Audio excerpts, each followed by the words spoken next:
Bueno amigos, como lo hacemos de martes a viernes, a partir de las 19 horas, no podemos tener micrófono abierto como decimos, pero tenemos el Facebook, Decidí Defender la Alegría, Rafael Domínguez, y esto va a subir en vía online, que se va a poder ver dentro y fuera del país a partir de la semana que viene. Tenemos el gusto de estar con nosotros al senador socialista Daniel Martínez. ¿Qué tal, Daniel? ¿Cómo te va? Bueno, ¿cómo andas tú? ¿Está bien, Rafael? Bueno, hubo acontecimientos esta semana, justamente en este juego de la democracia, se ha convocado a una participación para un posible futuro referéndum. No fue gran cosa, a pesar que se hizo presencia de los líderes políticos, y una vez más, como decían las mujeres, como lo dijeron particularmente, esto es discrepar, porque todos decían lo mismo, es una victoria más que ganamos las mujeres. En ese sentido, no, yo creo, primero, yo respeté mucho la convocatoria, respeto mucho a quienes quieren derogar la ley, porque creo que cuando uno defiende principios y temas de conciencia es un tema de respeto, hay que respetar. Se dijeron cosas, creo que de un lado y de otro, pero en particular de quienes, algunos de los que llamaban a votar, que no son así, pero bueno, creo que la historia se hace con la grandeza y no con las pequeñeces, así que dejémoslo ahí. Pero yo, para mí, no creo que sea una victoria de las mujeres, es una victoria de la humanidad, a mi gusto, o sea, desde mi punto de vista, desde el punto de vista de los valores y la convicción que me llevó a mí a votar esta ley siendo parlamentario, ¿no? Yo creo que, respetando a quienes por cuestiones de convicción religiosa o su interpretación de su convicción religiosa estaban en contra de la ley y llamaron a permitir un referéndum que bueno, que no estuvo lejos del apoyo popular como para hacerlo. Para mí también es un tema, respetando a esa gente, es un tema de convicción y de convicción absoluta el respeto a la ley. ¿Por qué? Creo que la humanidad a lo largo de su desarrollo ha generado muchos tipos diferentes de discriminaciones. Muchas han variado en el tiempo, ¿no? Bueno, la discriminación a los negros, a los judíos, a los armenios, a los homosexuales, a la gente que tiene una opción diferente sexual, todo tipo de discriminaciones, ¿no? Políticas, pero tal vez la que sea más larga en la historia y a su vez la que es más numerosa y más permanente es la discriminación a la mujer. Y yo creo que es parte de una concepción que nace con el surgimiento de la propiedad privada, en donde la principal función de la mujer es la reproductora, es la de asegurar el mantenimiento de la especie y de la herencia, digamos, por decir así. Y creo que eso ha llevado a esta terrible discriminación. No hay duda que la mujer sigue luchando en condiciones de desigualdad en cuanto al desarrollo personal, derechos, salario, posibilidad de desarrollo, todo lo que quieras. Y yo siento que es terrible eso. Yo como hombre progresista, como hombre socialista, sueño un mundo diferente, un mundo sin ningún tipo de exclusión, sin ningún tipo de discriminación, en donde cada individuo puede desarrollarse y ser como tal, desarrollarse como tal en función de sus ganas, de sus capacidades, de sus ganas de pelearla y de sus ganas de hacer cosas diferentes. Lamentablemente eso muchas veces no pasa porque la mujer condenada a ese estigma en cierta forma, a esa cosa que es hermosa pero lo convierten, porque yo creo que tener en el vientre un ser humano, de un ser, y aparte concebido como un ser querido, debe ser maravilloso, hasta cierta envidia me da como hombre, ¿tá? Sin embargo termina convirtiéndose a veces en un estigma. Por eso yo creo que la mujer decida sobre su cuerpo en ciertas condiciones, obviamente, me parece bien las 12 semanas, me parece bien las condicionantes que pone la ley, es parte de esa lucha por terminar con la discriminación. Por eso, respetando a quienes piensan diferente, respetando a quienes convocaban el plebiscito, yo fui de los que no fui a votar. Bueno, Daniel, como tú decís, es verdad, en varias partes del mundo todavía la mujer sigue siendo un objeto. A veces se le entierra hasta medio cuerpo y se le apedrea, como en ciertos países. De lapidaciones. Que eso ya no se tendría que existir más. Es decir, desde el punto de vista de ser madre, tendría que tener otra consideración. Bueno, pero en un juego de la democracia y en el cual se vive en un país como el nuestro, está todo bien en el sentido de lo que se hizo. Daniel, mañana, por ejemplo, se cumple un día muy importante, parte del tiempo mucho no da, pero es un día muy importante y fue un día, una conmemoración de un día muy oscuro que pasó en nuestro país. Que pasamos los uruguayos, y entre ellos tú también estuviste y lo pasaste no muy bien, ¿verdad? Con tu vocación, con tu militancia. Es un día que tiene que ser el dicho del nunca más, ¿verdad? Digo nunca más, en aquellos que nosotros hemos conocido compañeros que nunca los vimos más, aquellos que tenían familiares, hijos o padres que nunca más se han visto, cosas que fueron tremendas, ¿verdad?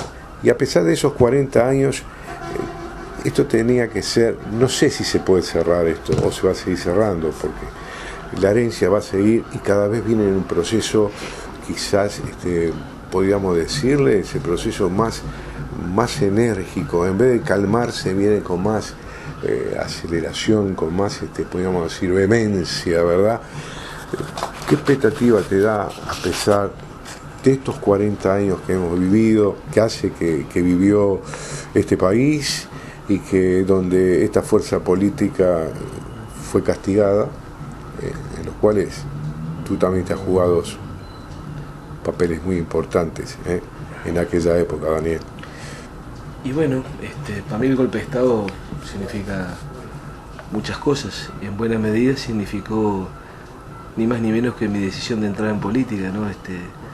Yo en el 71, con 14 años, me definí frente amplista, casi por casualidad, digamos, más que nada por espíritu crítico, por darme cuenta, gracias a un profesor de historia, que Artigas era un traicionado, profesor de historia blanco, aclaremos, ni de izquierda, Artigas era un traicionado y que la guerra del Paraguay había sido un genocidio, con lo cual me di cuenta que en buena medida me habían engañado toda la vida, o mi corta vida, en aquel momento, y bueno, y a partir de lecturas me hice socialista, me hice marxista, pero justamente fue el golpe de Estado, después de la movilización del 9 de julio, cuando tal vez mi primera participación importante callejera, una movilización, pues no, la verdad que no había tenido casi participación, ya insisto, más que una definición por el Frente Amplio casi casual, no había tenido una participación, pero cuando el 9 de julio, en aquella movilización masiva contra la dictadura, vi la represión, fue un poco cuando hice un clic que dije, bueno, uno tiene que, si tiene ciertas ideas, tiene que ser consecuente y luchar por esas ideas. Así que aquel 9 de julio del 73, en el último acto masivo del enfrentamiento a la dictadura, fue cuando yo decidí comenzar a militar. Y bueno, y eso me llevó a, me costó unos meses encontrar un socialista que me afiliara, pues yo no conocía a nadie. Lo mío todo intelectual, era definición por lecturas. Así que, pero para mí significa ni más ni menos que eso. Y creo que está bien recordarlo porque fue un momento, un punto de inflexión descomunal en la historia del país, donde un proceso de crecimiento del autoritarismo y un proceso en donde los sectores más reaccionarios y de derecha del país decidieron, con esa mentalidad autoritaria y golpista que existía en la época en importantes sectores de la derecha uruguaya, decidieron que el movimiento popular estaba teniendo demasiada fuerza y que había que frenarlo. Y es bueno decir, porque a veces hay un engaño histórico, el golpe de Estado no fue contra la sedición ni contra la guerrilla. Ya en el 72 la guerrilla estaba derrotada, no tenía un funcionamiento orgánico más que una expresión mínima tal vez de unos pocos militantes que podían estar perdidos por ahí, pero en el 72-73 y ya desde el 70 mismo, 69-70, el hecho más importante que creo que atemorizaba a la derecha uruguaya era la participación y movilización popular. Creo que el surgimiento del Frente Amplio generó un hecho revulsivo, al ser una alternativa de la unidad de todos los que pensábamos, de los que no pensábamos exactamente lo mismo, pero teníamos sueño de un proyecto de país diferente, de desarrollo y de justicia. Generó un hecho revulsivo descomunal, a lo que se sumaba la movilización de los trabajadores de la Central Obrera del CNT, que configuraban un cuadro de creciente movilización y participación de la gente en la calle, ya no grupos reducidos de guerrilleros, sino pueblo organizado en la calle. A eso fue lo que le tuvo miedo la derecha golpista. Eso fue lo que motivó el golpe de Estado del 73 y nada que ver con querer terminar con algo que ya estaba derrotado y desarticulado. Y creo que bueno, esas fueron las razones, eso fue lo que nos enfrentamos. Larga noche en un país con una profunda tradición democrática y de tolerancia. Vivió esa larga noche la dictadura, que ahí sí, yo fui mucho más protagonista, porque bueno, antes era un gurí, ni siquiera tenía, insisto, por ir a colegio privado y de esas cosas no tenía, ni siquiera, venía de una familia de derecha, ni siquiera mucha antecedente ni conocimiento, pero sí, bueno, aquel septiembre del 73, cuando logré concretar mi afiliación a la Juventud, al Partido Socialista, a la Juventud Socialista, bueno, comenzó otra etapa, y donde bueno, es lo que tal vez pueda conocer más, la lucha clandestina, la lucha de resistencia, buscando a veces minúsculos espacios de organización de la gente, a veces un asado, una cooperativa de apuntes, era lo más revolucionario que uno podía hacer. También las pintadas, las volanteadas, que muchas veces... No era fácil, ¿no? ¿Qué va a ser fácil? ¿Sabes lo que era?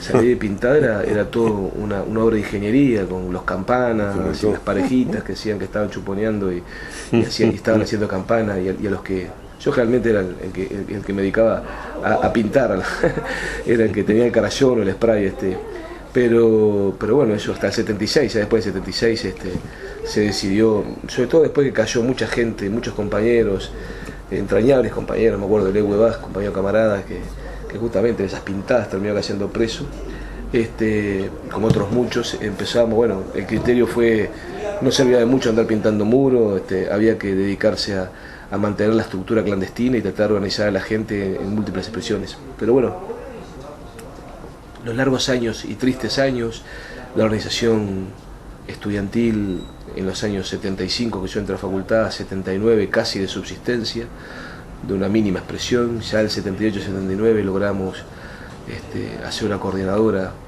dentro de ingeniería, que representaba, bueno, había yo por el ciclo técnico, había compañero del ciclo básico, compañero de computación, o sea, lo que hoy es sistemas, compañero de química, que el delegado era Roberto Kramerman, Juancito Chau era de ingeniería de sistemas y Jorgito Navratil era del básico, o sea que con esa gente, bueno, ya se empezó a hacer un gremio un poco más representativo, no mucho, pero